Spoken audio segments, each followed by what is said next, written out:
ডুয়ার্সে বন্যায় বিপর্যয়ে ক্ষতিগ্রস্ত পর্যটন কেন্দ্র, কালীপুজোর আগেই ঘুরে দাঁড়ানোর চেষ্টা, পর্যটকদের আকর্ষণে টয় ট্রেন পরিষেবা।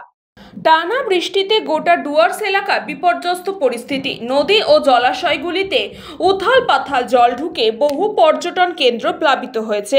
কালীপুজোর আগে পর্যটন কেন্দ্রের ক্ষতিগ্রস্ত প্রাচীর এবং রাস্তা দ্রুত মেরামত করে পুনরুদ্ধারের চেষ্টা শুরু করেছেন পর্যটন ব্যবসায়ীরা। গত 5ই অক্টোবর হঠাৎ হরপা বানে তাণ্ডবের ফলে পর্যটন কেন্দ্রগুলির ওপর বড় ধাক্কা আসে। নদীর জল ঢুকে পর্যটন কেন্দ্র প্লাবিত হওয়ায় একের পর এক বুকিং বাতিল হতে শুরু করেছিল পর্যটকদের।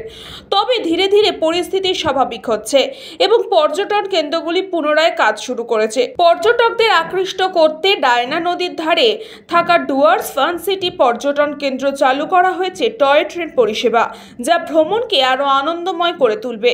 একই সঙ্গে আজ থেকে গরুমারা জাতীয় উদ্যানের জঙ্গল সাফারিও পুনরায় খুলে দেওয়া হয়েছে। পর্যটন ব্যবসায়ীরা আশা করছেন কালীপুজোর আগে পর্যটন কেন্দ্রগুলি পুনরায় স্বাভাবিক ছন্দে ফিরবে।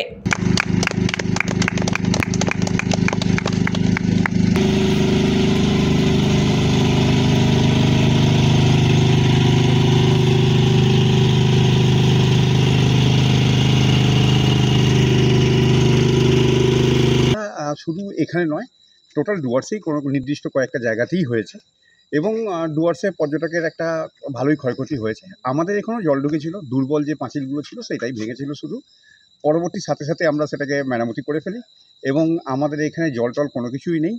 এবং পর্যটকদের জন্য, ঠিক আছে, পর্যটকদের জন্য যে আসার রাস্তা টাস্তা সবই খুলে গেছে, সাইট সিনের জায়গাগুলোও খুলে গেছে এবং যেহেতু এটা পর্যটনের মরশুম, তার জন্যই আমরা আজকে এই টয় ট্রেনটা উদ্বোধন করলাম। হয়ে গেছে, বানিয়ে রেডি, পর্যটকদের জন্য একদম রেডি আছে।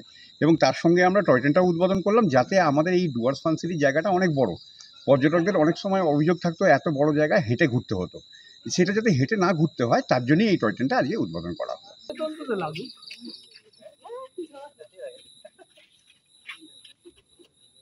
খাদিমুল ইসলামের report, news Banga time. St. Augustine's Day School, Barakpur. Success for every child. Admission open 2026 to 2027. Contact number 900793 4555.